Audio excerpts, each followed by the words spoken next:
வணக்கம் நண்பர்களே. ஜனநாயகன் படத்தினுடைய ட்ரெய்லர் நான் சமீபத்தில் பார்த்தேன்.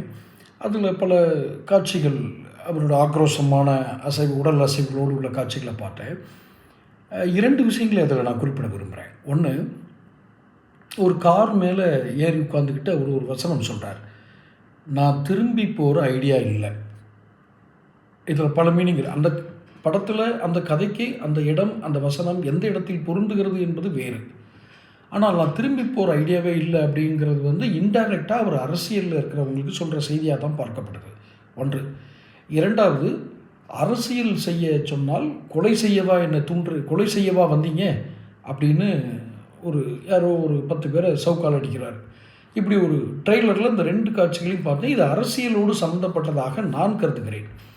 அரசியல் எப்படி சம்மந்தப்படுது? நான் திரும்பி போகிற ஐடியா இல்லை அப்படின்னா, இவருக்கு எதிர்க்கட்சியாக இருக்கக்கூடிய இவர் யாரையெல்லாம் கொள்கை எதிரி, அரசியல் எதிரி என்று கருதுகிறாரோ அவர்களுக்கு இவர் கொடுக்கும் ஒரு மறைமுக செய்தி. நான் திரும்பி போகிற ஐடியா இல்லை, அரசியல் விட்டு விலக மாட்டேன் அப்படின்னு சொல்கிறத தான் அதை பார்க்குறேன். ஆனால் இது அரசியலுக்கு பொருந்துமா? சினிமாவில் கைதட்டல் கிடைக்கலாம். எந்த சிந்தனையும் மற்ற உணர்ச்சி மிகுந்த ரசிகர்கள் இதை கைதட்டி ஆராவரிக்கலாம். இன்னும் சொல்லப்போனால் ரசிகர் மன்றங்களுக்கு இது உதவும். ஆனால் அரசியலுக்கு இது உதவுமா? அதுக்காக அவரை நான் திரும்பி போங்கன்னு நான் சொல்லலை. ஆனால் நகர்வு பின் நகர்வு என்பது அரசியலில் ஒரு பெரிய யுத்தக்கல வியூகம். இந்த பேட்டில் ஸ்ட்ராட்டஜிஸ்ன்னு சொல்லுவாங்க இல்லையா, யுத்த களத்தில் அந்த வியூகம் ரொம்ப உதவும். நீங்கள் நகரணும், சில சமயங்களில் பின் நகர்வும் செய்ய வேண்டும். அப்படின்னா தான் எதிரியை நீங்கள் வீழ்த்த முடியும்.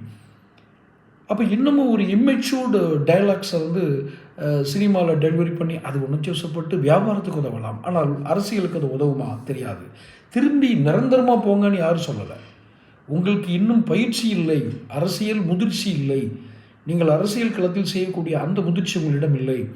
நடிகர்களெல்லாம் அரசாண்டிருக்கிறார்கள், உடனே ஒரு 10 பேர் கிளம்பி வருவாங்க. அமெரிக்க அதிபர் ரீகன் அப்படின்னு வருவாங்க. ஒப்பிட்டு பாருங்கள். அமெரிக்க அதிபர் ரீகனுக்கு இது மாதிரியா ரசிகர்களை வச்சா அவர் அந்த அமெரிக்க அதிபரானது இல்லை.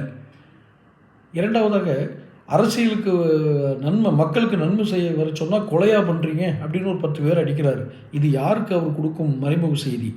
இன்னும் சொல்லப்போனால் அவர் பகிரங்கமாக கரூர் சம்பவத்திற்கு காரணம் திமுக தான், அந்த உள்ளூர் அமைச்சர் தான் சரி செய்தார் அப்படின்னு தாவேக்காரங்க பேசுகிறாங்க.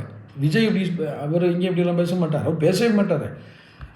ஆக இந்த 2 அரசியல் செய்திகளை தாங்கி கொண்டு வருவதால் ஜனநாயகன் படத்துக்கு ஒரு கமர்ஷியல்